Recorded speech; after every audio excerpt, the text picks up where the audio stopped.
This is Bumper to Bumper, the car show. Drive in anxious and cruise out confident.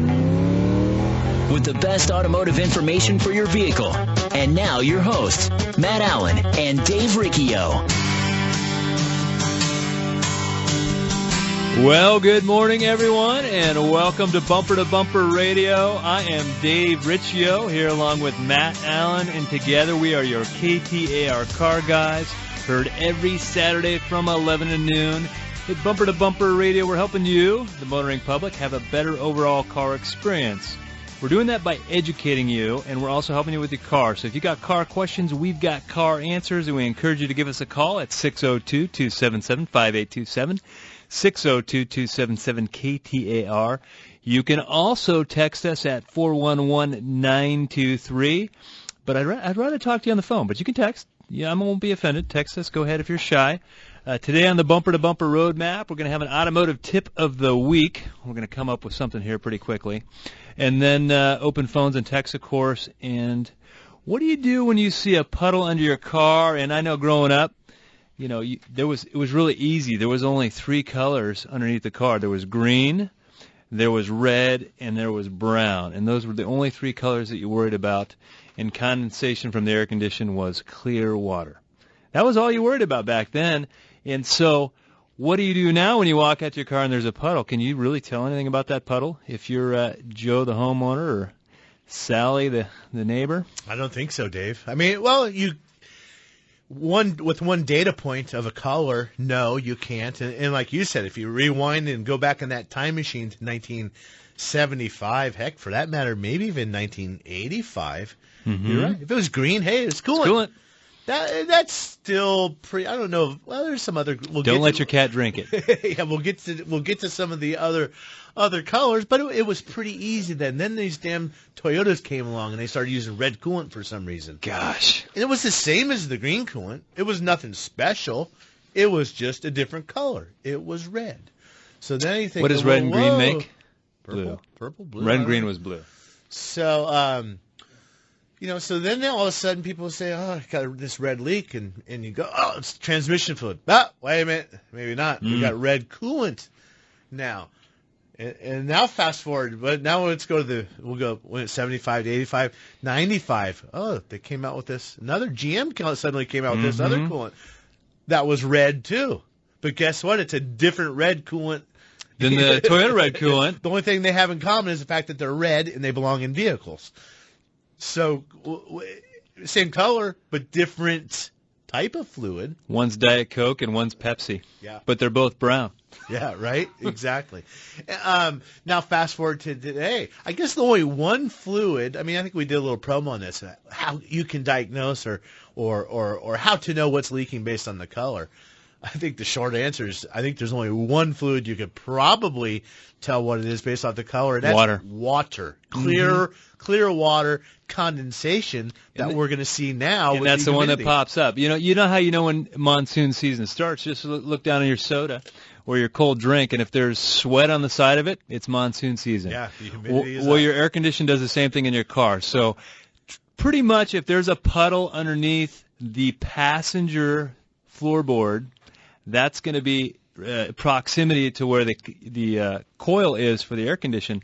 That's where you're going to see the puddle of clear fluid. But everyone gets nervous this time of year. The phone rings. Hey, I got this puddle under my car. Well, what color is it? We still ask that. What color is it? Well, right. I don't think it has a color. Okay. Where's it at? Well, it's right underneath the passenger floorboard. Okay. That may very well be condensation, but if you want to feel better, swing by the shop and I'll stick my head in there and tell you that's condensation. Sure, right. And you could tell, I guess the next thing to do, if you pull out of the space you were in or you notice it in your garage when you get home, is you want to feel it. So let's say you're driving a Toyota, okay, and you have this red fluid. Well, it's going to be one of two things in that car. So you've got your next data point, which is the feel, the consistency of that fluid. But depending on what your knowledge is, you still may not know. It feels greasy because coolant feels greasy, right? But it has a different consistency than the transmission fluid would be. So, but now transmission fluids we've got blue ones, we've got green ones, we've got red ones. I think what helps more in relation to where it is in the car. When you see a leak underneath the back of the car, there's only a couple things that could be. That could be a fuel leak because generally the gas tank is at the back of the car. And that's usually going to come along. The old whiffer's going to tell you. Yeah, the whiffer's going to tell you what that is. So that's the other. And then the other is, you mentioned, Matt, if someone's got some groceries in the back of the car that they forgot about and maybe something spilled out, that could be, if it's white and it smells moldy, that's milk from your grocery bag. Well, I worked at Harry Martin Chevron, Miller and Indian School in Scottsdale, way back in the day. And I had this older car come in. It would have been a Buick or some kind of rear-wheel drive car, and it's got a leak in the rear. And I thought, well, one thing back there's a differential. And then you look, and I'm like, oh, this is strange. Never seen it. This car must have maybe she backed into something because looked like the shock absorber for the bumper. Those older cars, the bumper was mounted to the frame on some shocks. And, looks like that's leaking. Well, pop the trunk open. Nope, there's a bag of rotten vegetables that kind of tilted over into that compartment on the trunk, and it was dripping out. So all kinds of things. I mean, we've seen the strangest things, leaking. So, but what you can do as a consumer, the things that you can do is just pay attention to where you're parking. If you're pulling in a parking spot, take a glance down, see if it's dry. And then when you're pulling out of the parking spot, you say, Matt, the peripheral vision. Don't just see what you're thinking about. I mean, just be looking around. Just be observant about your car. When you walk up to the car, is there any new scratches on it? Did someone hit it with a shopping cart? Yeah.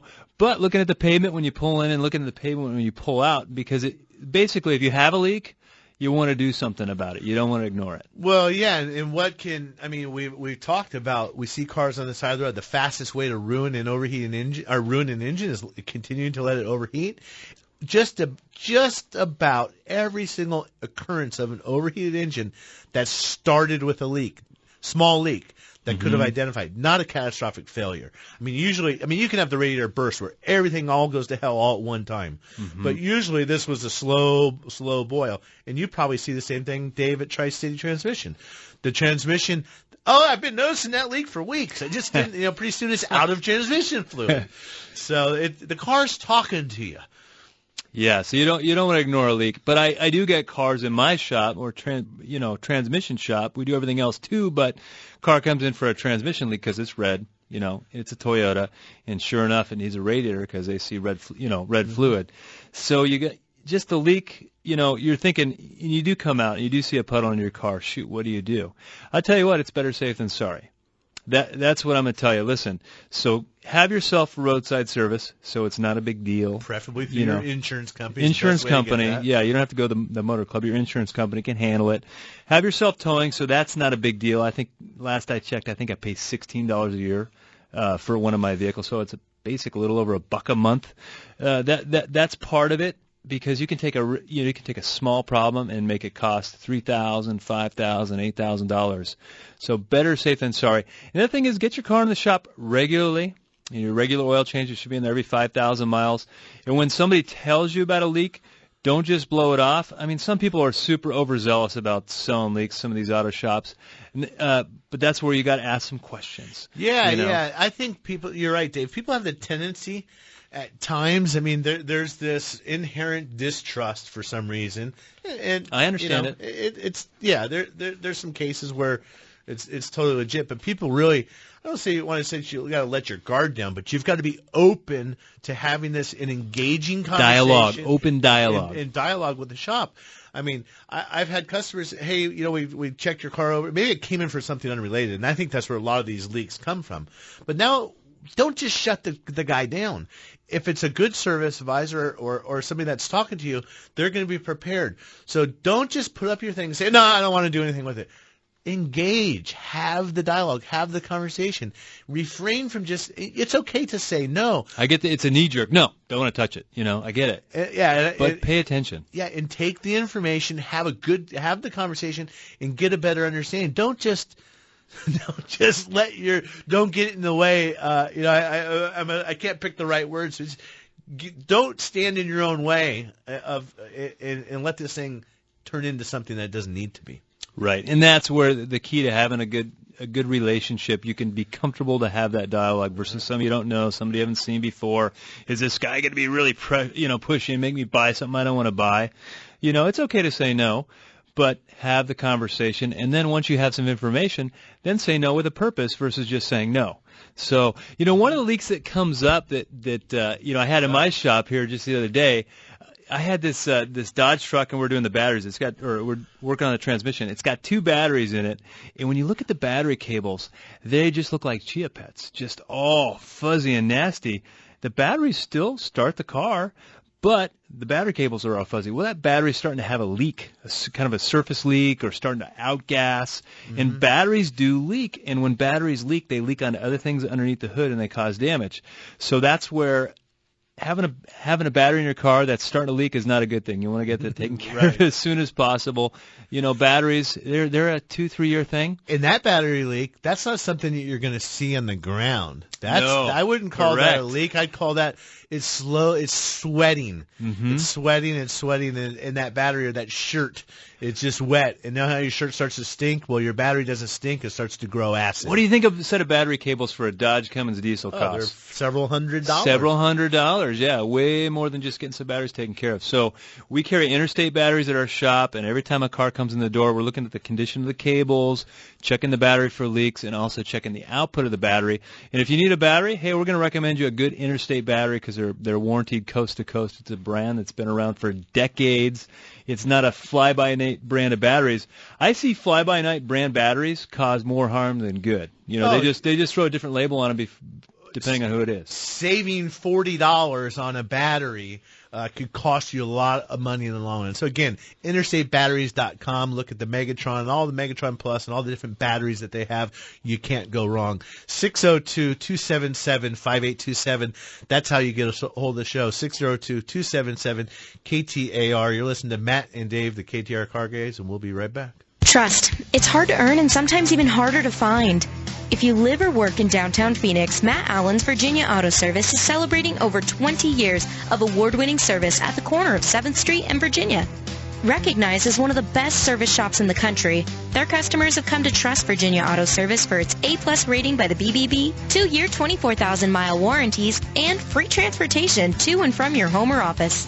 20-plus years of earning your trust. Virginia Auto Service. They're serious about service. Some say one of the worst sounds you can hear is a car crash. Yes, and all the stress that goes with that can be worse. The accident is stressful enough. The repair process doesn't have to be. Hi, this is Kevin, Dave, and Leo, and we're the collision team at Bumper to Bumper Radio. Individually, we own Campus Body Salon, I-17 Collision, and First Class Auto Body. Together, we're an unbeatable team working for you, not the insurance company, to get your job done right. Check us out at bumpertobumperradio.com.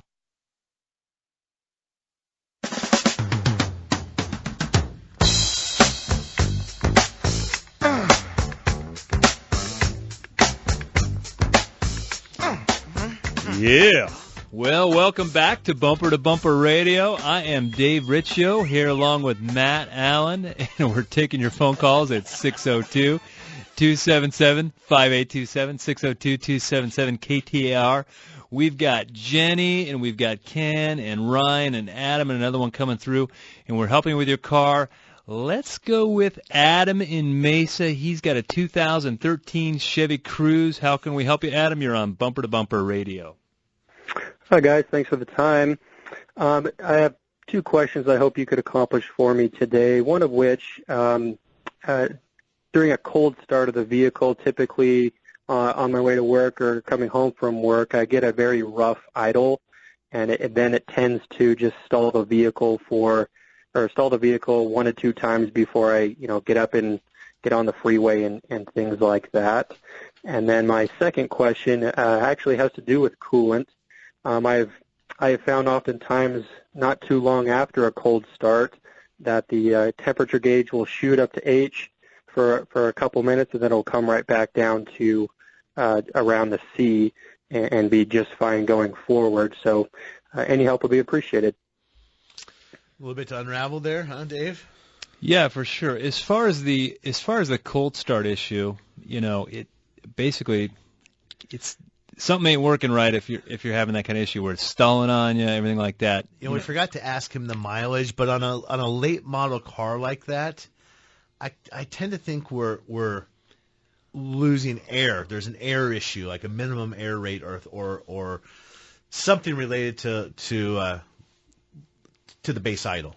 Right. Like a dirty throttle body or excessive carbon buildup. I don't think that car has direct fuel injection.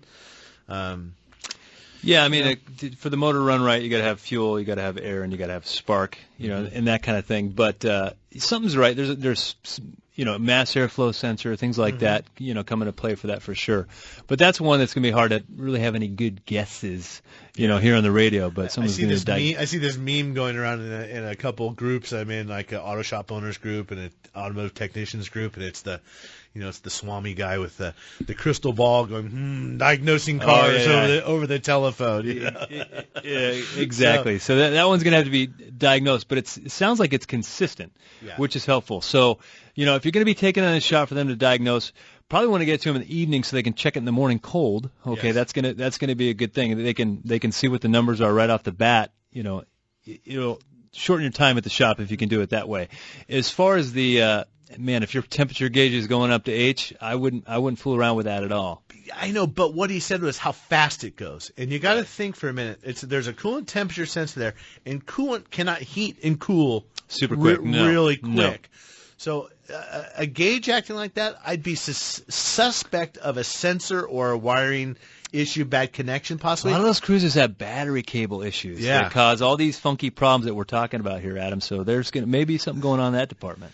Yeah, or the times that the coolant will get high in that temperature low, but it won't typically go back to cold, is low coolant. It's hot, it's in the engine, the thermostat opens up, boom, all that hot water goes out, and what comes in? Nothing. Right. So that you get some quick swings. So good way to ruin a car is to overheat it.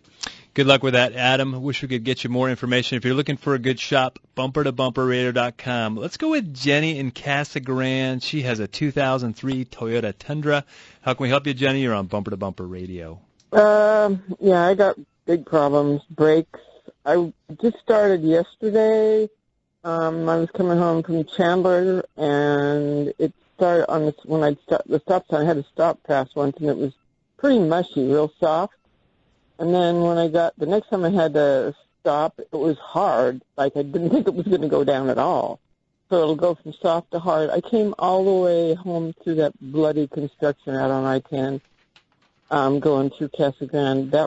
And it was like that off and on the whole way home. It was really scary. It just was either hard, doesn't want to go down, or it goes all the way down. And it stopped, but not real easy. Do you hear any noises, Jenny, when you're stepping on the brakes from inside the car? Nothing. Or is there any other running symptoms that when you're sitting with your foot on the brake, does the car tend to idle rough or anything like that? Nope. No? Okay. Well, you started when you said, and that's the other thing people do too, Dave, and I think they're their own worst enemy in some cases, is she's already determined she has big problems. Mm-hmm. Right. And you just may not have big problems. I mean, people come in thinking the worst, and because they're thinking they want to know the worst case, that's their mindset.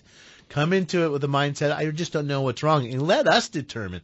And after you get the information, then you can determine if you got big problems or not. Sounds like you kind of have a brake booster issue. Yeah. But brake boosters typically aren't intermittent. Right. But that's I'm not sure if it's a hydro boost on that or brake boost. I don't think on the Tundra. I've got a Tundra. Now my Tundra's a little newer, but it should just be a vacuum controlled deal. So we could. That's why I was asking about, does the car not run well?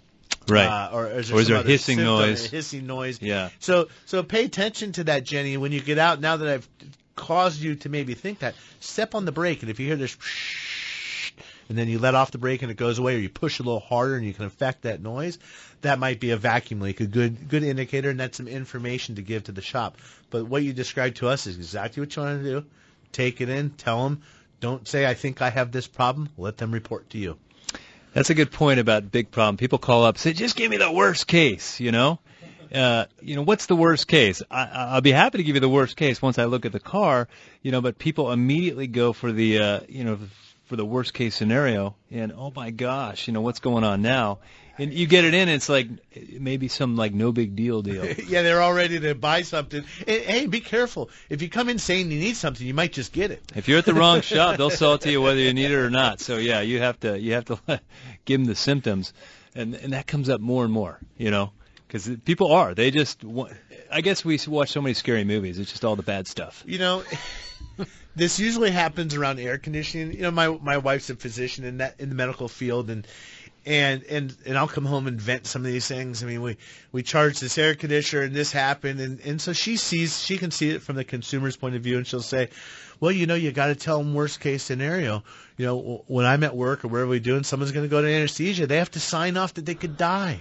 Yeah. I mean, that is always the worst case scenario. It's not, I mean, could you imagine, Dave, if every time you charge somebody's air conditioner, you had to tell them, well, you know, we're going to do this, but there's a chance that you need $5,000 worth of whatever. Everybody'd be freaking out. Yep. It just doesn't compartmentalize the way that you know, going under anesthesia might. So there's a lot more fine print and contract in that business. So you got to cover all the. Yeah. And I got this from you. What's the worst case scenario? Well, the worst case scenario is you buy stuff for your car that you don't need.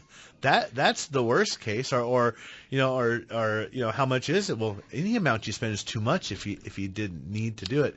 And again, I think it all goes back to having that foundation, that relationship with the shop. You're always in your comfort zone. And if we know you, hey, we're going to take the time to call you. And, makes it easier. You know, in our business, because of the style it is, you know, we've got the transmission repair. Well, people don't get transmission repair every year. That's something you might get every 7 years, right?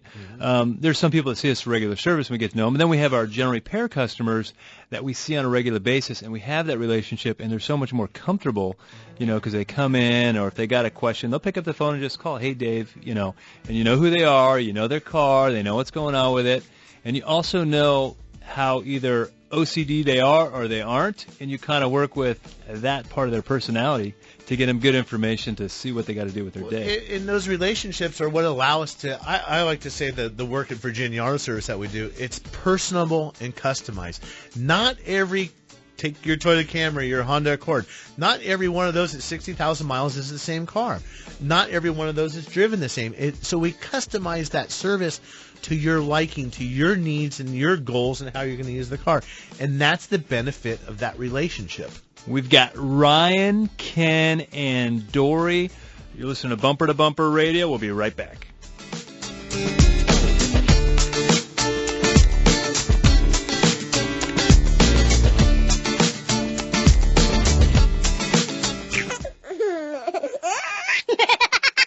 It sounds like they've just had the accurate automotive experience. We're family owned and operated and have served the Mesa, Tempe, Gilbert communities for over 22 years. We focus on building long-lasting relationships and, oh yeah, listening to you so that we can understand, meet, and exceed your expectations. One location, 14 bays, 88 years of automotive expertise, and a passionate commitment to customer service and excellence. My name is Lee Weatherby, and I approve this message because it's true. We love what we do, and we want to do it for you. Accurate Automotive, the home of friends serving friends.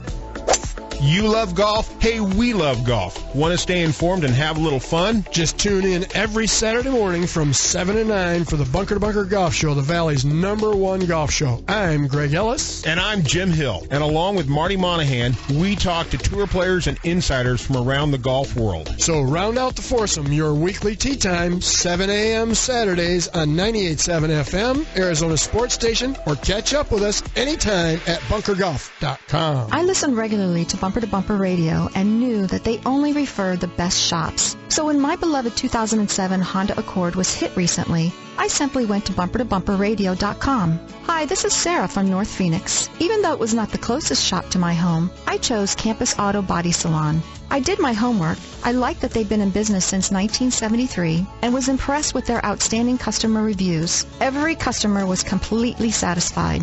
I even went to 2 other non-Bumper to Bumper radio shops first. Then I went to Campus Auto Body Salon. Wow, what a difference. I met with the owner, Leo Petrozella. He was easy to talk to, gave me an initial estimate right on the spot, and handled all of the negotiations with the insurance company. Leo communicated with me throughout the repair process, and I could not have been more pleased with the outcome. The paint match, fit, and finish exceeded my expectations. If you've been in an accident, your first and only call should be to Campus Auto Body Salon. Arizona's news station. KTAR. On air, 92.3 FM. Online at KTAR.com. And streaming live on the KTAR News app. Your breaking news and traffic. Now. KTAR News Time. It's 11:30. I'm Amy Pohl. Arizona votes. Another sign Arizona is on the verge of turning blue. More than 3,000 people showed up to hear Democratic presidential candidate Elizabeth Warren speak in Tempe. Valley political expert Stan Barnes says she can come here all she likes, but she has a major problem. Elizabeth Warren represents East Coast liberalism, which is out of favor in, I think, a great many states in the United States, but particularly in Arizona. Barnes says her plan to decriminalize illegal border crossers will be hard for her to overcome. Federal judges are headed to Flagstaff and Yuma. That's thanks to a recently passed bill sponsored by Congressman Greg Stanton and Tom O'Halloran. Stanton says it's a common sense bill that the justice system shouldn't be 100 miles away from anyone. The bill unanimously passed the House and is now waiting for the president's signature. And now for a check on traffic. Here's Mike Daniels live in the Valley Chevy Dealers Traffic Center. Thank you, Amy. In Tempe, we've got a crash blocking 3 lanes on Loop 101 northbound at Warner Road. Only the HOV lane is open. Got a wreck in Glendale at 59th Avenue south of Bell at Kings Avenue, and a crash in Scottsdale at Hayden and Roosevelt. This traffic report brought to you by Online Trading Academy Phoenix. You work hard for your money. Learn how to make your money work harder for you. Tune in to the right side of the trade Sunday mornings at 9 a.m. right here on KTAR News. I'm Mike Daniels, KTAR News. KTAR weather for the Valley. Today's forecast, it's 91 degrees in Buckeye, hot with excessive heat warning until Monday. Your high is at 111. Tonight, some clouds and your low at 86. Weather brought to you by Howard Air. I'm Amy Pohl on Arizona's news station, KTAR News.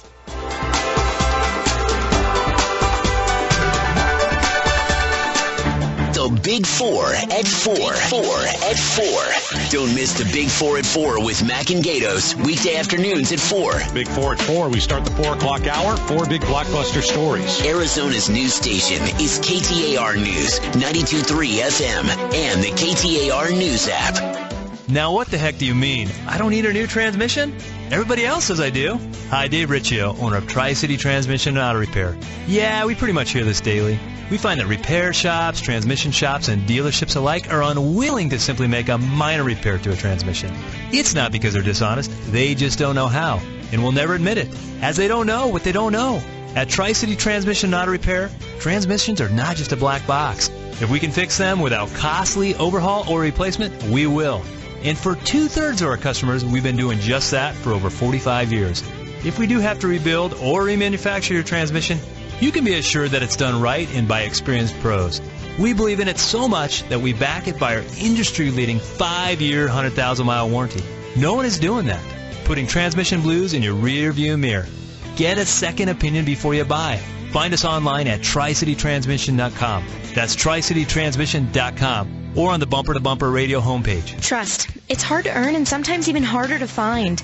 If you live or work in downtown Phoenix, Matt Allen's Virginia Auto Service is celebrating over 20 years of award-winning service at the corner of 7th Street and Virginia. Recognized as one of the best service shops in the country, their customers have come to trust Virginia Auto Service for its A+ rating by the BBB, 2-year 24,000-mile warranties, and free transportation to and from your home or office. 20+ years of earning your trust. Virginia Auto Service. They're serious about service. There is nothing more important than family. Hi, Kurt Rock here for Kurt's Auto Repair. I brought my nephew and general manager, Jeff Rock, to help spread the word. Thanks, Pops. Yep, the more things change, the more they stay the same at Kurt's. Family owned and operated, our ASE Master Techs and family ethics have earned us a Perfect Better Business Bureau record for over 30 years. Just east of I-17 at 22nd Avenue in Bell, or online at mycarhurts.com. Gas or diesel, foreign or domestic, if your car hurts, take it to Kurt's. Few cities are as car-centric as Phoenix, and this is the show that'll help you to better understand that machine you depend on to get around the valley. It's Bumper to Bumper Radio. KTAR News on 92.3 FM and the KTAR app for Android and iPhone. All righty, welcome back to Bumper Radio. I am Matt Allen, along with Dave Riccio, and every single Saturday, as usual, we are your KTAR car guys, helping with your car. It doesn't matter what it is. I mean, it's driving around with that oil sticker that's 7,000 miles past due, or you can't read it anymore up in the window, or maybe you got a brand new oil change sticker that came along with this list of repairs that you Maybe you need it, maybe you don't. Yeah, who knows? We can talk about that with you, and that's why we're here. Like you said in the beginning of the show, Dave, we're here to educate you, and with knowledge comes power and comfort. Get you in your comfort zone when it comes to taking your car in to have it serviced. And again, what is Bumper to Bumper Radio? That is a show that we do every single Saturday, but the horsepower behind Bumper to Bumper Radio is bumpertobumperradio.com, and it's a community of independently owned repair shops, automotive service centers that Dave and I can blanket referral any one of you to go to have a repair done or get some advice, and you'll get good advice from good people. And two of those shops out in the East Valley, Mesa Auto Works. Boy, I don't even get out to Mesa. That's the north side pack of lunch of East Mesa there, and Good Works Auto Repair, kind of on the Tempe Mesa border. Two great shops, and you can find them and many others at bumpertobumperradio.com. We had a car in our shop this week, and it came to us on a tow truck, and this was the repair that never ended. Okay, this car was a 2006, and it only had about 85,000 miles on it, but it was towed in because it had a broken axle. Mm-hmm. Well, we looked at it, the axle was broken. Axles don't just break, and it was brand new broken axle, bunch of broken motor mounts. And so, oh my gosh, there's the key words there, broken motor mounts. And so we start, adding up. Well, we fix the axle, we fix the broken motor mounts, but then his transmission's terrible, and then his engine's not running right, and then this is going on, that's going on, and the guy was an orphan customer, so he'd go to this shop for this, he'd go over to this shop for that, and go to the next shop for that, and no one's talking together, so he's got a hodgepodge auto repair. And then I didn't want to scold him too bad because it was a painful experience for him because it cost some money, but he was, someone had told him about the mounts. That's what I was about to say. He was the said, one that said no. Hey, it feels like you need some engine mounts. No. So if he would have said no, he would have skipped the broken axle thing, plus he would have, But the other thing is, whoever put the axle in, I don't know if I would have put an axle in with blown out motor mounts. Like, hey, we kind of got to look at both of these. And I'd be curious. I mean, I would never talk about it necessarily, but who put the axle in? Was it one of, was it a shop that's not taking the holistic approach to the car and looking at and advising you on the welfare and the well-being of the whole car? Are they just grabbing the fix and getting it? I actually called the other shop because I got him to warranty the axle. Okay. So I got an axle from them to put in for his car. I did the mounts and installed it and all that stuff. But it sounded like the guy knew he needed mounts, so he didn't do quite the whole repair. So, but anyway, get a good relationship with the shop. Don't go, shop hopping. This shop, that shop, the other shop. I bet he turns into a regular now because he told me a lot about this. I think he will. And he probably can sit back and reflect for a bit and go, gosh. Right. And connect all these dots. And maybe as a whole he didn't spend very much more money. Maybe he got clearly got an axle he probably could have avoided, and some other stuff and some inconvenience. So right. But what he did miss out on for the last 2 years maybe was the enjoyment of using a quality car. Oh yeah. Because you suffer from that too, and then you think, God, I hate this car when there's no reason to be hating on it. And he knew the bill was gonna be big, but before I gave him the bill, we actually took it for a drive. I was like, isn't that nice? So anyway, we've got Dory and Ken. We're gonna go with Ryan in Chandler. He's got a 2000 Chevy 3500. How can we help you, Ryan? You're on Bumper to Bumper Radio. So I got I think it's the automatic shift cable that connects down. When I try to put it into drive or gear, there's just so much play in there, and I took it out. I took the original cable out, and when I pulled the carpet up underneath there, at one point there was a bunch of water, so it got rusted out, and it kind of took off the corroding of that cable, and it seemed like there was a lot of slack in that line, and I'm just wondering, I haven't put it on yet, I just picked up the part, but I'm wondering if that's going to be the fix, or is there going to be a next step to that? Well, it's hard to tell. I mean, it's almost a two-guy job. Somebody working the shifter up top, and somebody looking at the cable down the bottom to see if it's actually actuating. And if on a cable, if you don't have the housing itself attached at the two ends, it's not going to do anything. It's going to be like a wet noodle as far as moving the cable. But and I think on those GMs, it's actually a two-piece cable. So they're actually in the middle. There's some sort of connection point there. So You know, Dave, when I had tow trucks, I had all those 99. I knew you were going to go there. 2000 tow trucks, not the newer body style, but the older body style. And that's probably what that 3500, because they were 3500 HDs. Right. And man, how many times is a tow truck, when you're doing road service calls and jump starts, you're going in and out of park and drive and reverse constantly. And not only did the cables wear out, but the pin in the lever up there at the top too, the mechanical, not just the linkage, but the mechanics of the steering column is another place where it can get really sloppy and just got a lot of play. So you would want to take a look at that too. So yeah, you got the column issue, you got the cable issue, and he's wondering, is there anything beyond that? I believe if that's a diesel, it's an Allison transmission. And No, it's the 6L80 or 4L80 or 2000. Yeah, on the 3500 HD. Yeah, so it has. I'm 99% sure it has. If it's a 3500, it's got the older style diesel engine and the 4L80. Yeah. Yep. All right. Well, good luck with that, Ryan. 602-277-5827. 602-277 KTAR, taking your car questions. Let's go with Ken in Phoenix. He's got a 2012 Buick LaCrosse. How can we help you, Ken? You're on Bumper to Bumper Radio. Good morning, guys. How you doing? Fantastic. Good. Okay. I got a question for you. I was involved in an accident, and it totaled my car, and I was able to find another one exactly like it, except it's a 1 year newer. So it was my car, the old one was 11. This is a 12. But she only had 32,000 miles on the car. It's in excellent shape. I took it to Virginia. You guys looked it over. Said great, no issues. But my question is, I think these are the original tires on the car.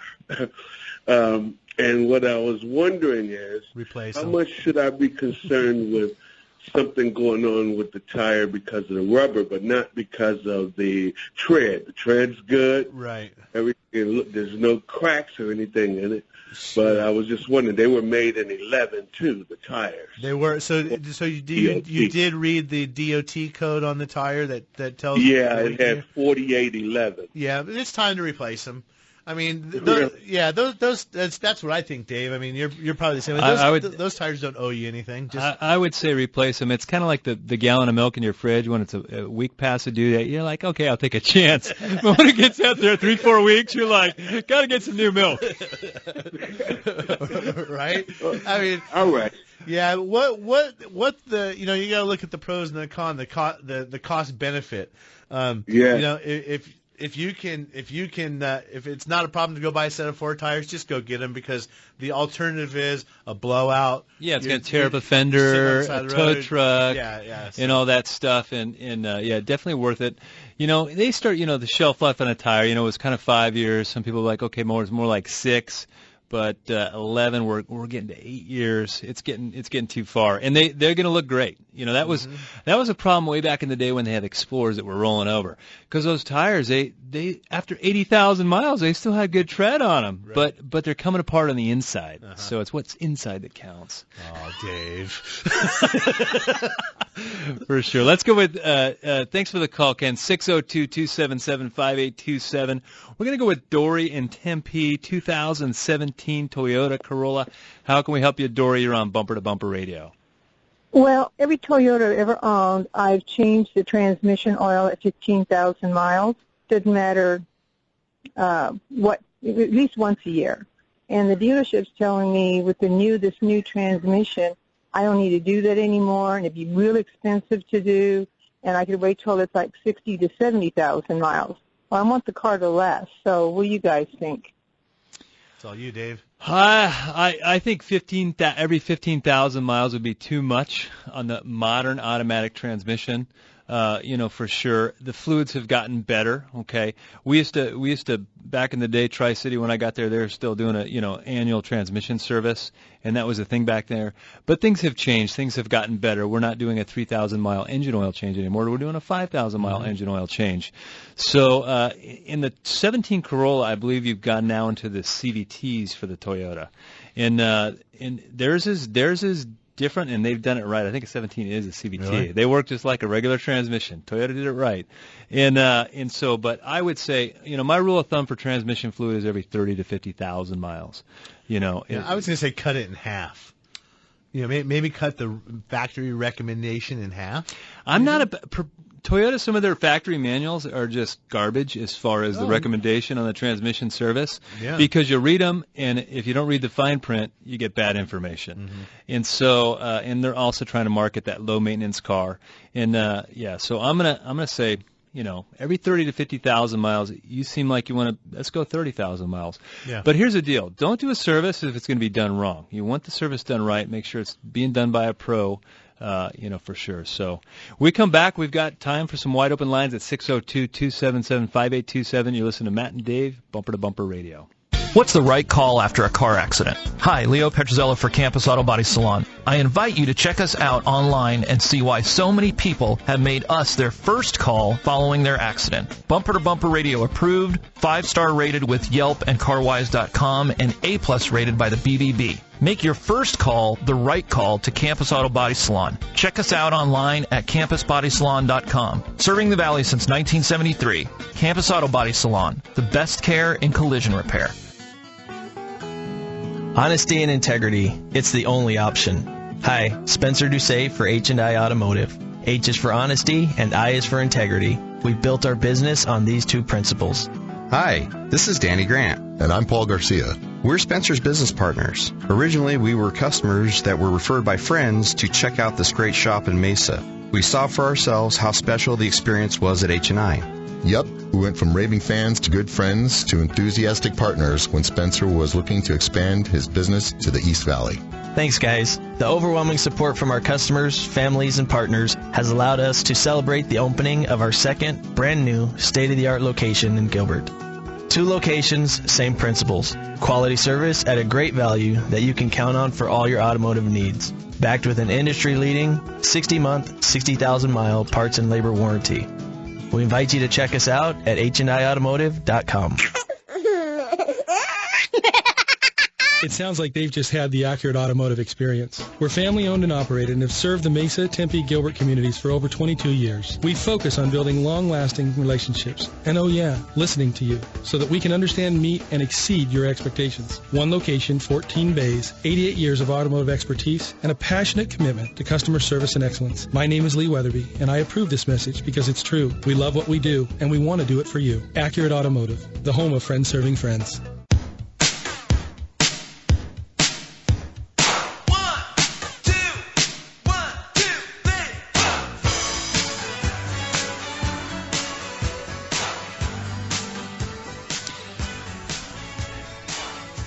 Welcome back to Bumper Radio. I'm Dave Riccio here along with Matt Allen. We're helping you with your car. It's 602-277-5827, 602-277-KTAR. I recognize that song, but I'm terrible with names. Is that Prince? Prince? Yeah. Okay, thank you. I'm horrible with music, too. Listen to some My wife's like, you don't know who that is? No, honey, I know the song. I know the words. I don't know who sings it. Yeah. So anyway, well, let's go with Connie in Santan Valley. She's got a 2010 Saturn. How can we help you, Connie? You're on Bumper to Bumper Radio.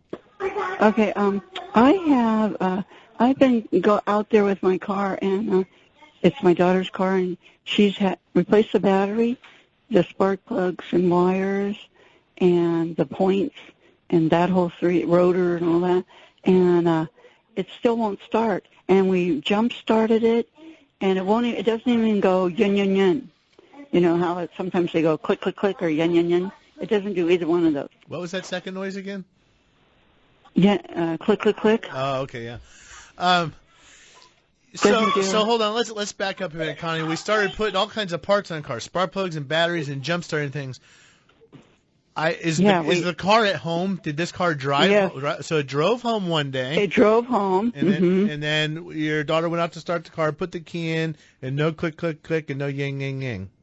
No, run, nothing. Even with a brand new battery to try to jump start it because we thought we. Okay, hold on, time out. You're getting ahead. So I'm going to ask you some questions, just like we might at the service counter. So it was dead, and then after it wouldn't start, then you tried to jump start it. Uh-huh. And then it Well, no. First we looked at it. Right. And we saw, the husband thought, it needs new spark plugs and spark plug wires. Okay, I got you. And he repaired those. And then he did some points plugs. Yeah, okay. And then he did new battery. Mm-hmm. And then he did one other thing. And then a friend came over and looked at it and tried to jump it with his car because he figured he had a big truck and maybe it wasn't enough, whatever that is, to get it with our other car. So he tried it with his big truck and it still wouldn't do anything, like as if the battery, Here's the problem, Connie. We're making all kinds of repairs that are totally unrelated to anything that you're describing. And you're also talking about parts that don't even exist for this car, condensers and coil.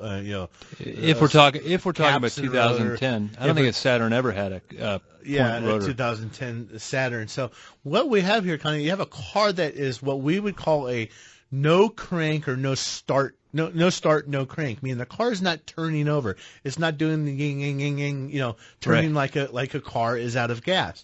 So that's nothing to do with spark plugs or anything like that. There's no power getting down to the starter. So we want to start with making sure the battery's got full charge. Then we're going to go to the starter and we're going to be looking for a signal there. So it needs to have somebody that really knows what they're doing to take a look at it. Yeah, you could have a theft deterrent system keeping a car from starting. So, but we're not even in the realm of spark plugs and coils and stuff. We're in theft deterrent, ignition switch, starter land, bad battery connection. So, Connie, you just need to get that car to a shop that's capable of doing what I would consider a very simple diagnostic test. Because clearly, the people that are working on it are way off in left field if they're putting spark plugs in a car that won't even turn over. Yeah, for sure. Yeah, and good luck with that. And that's a lot of times people, they just start throwing parts at stuff. Yeah, and when we replace parts, there's a reason we're replacing parts. And sometimes, especially in the driveway diagnostic, sometimes you guys can make your problems worse than they were before, because I see this happen where we had this problem, so we went ahead and replaced this part.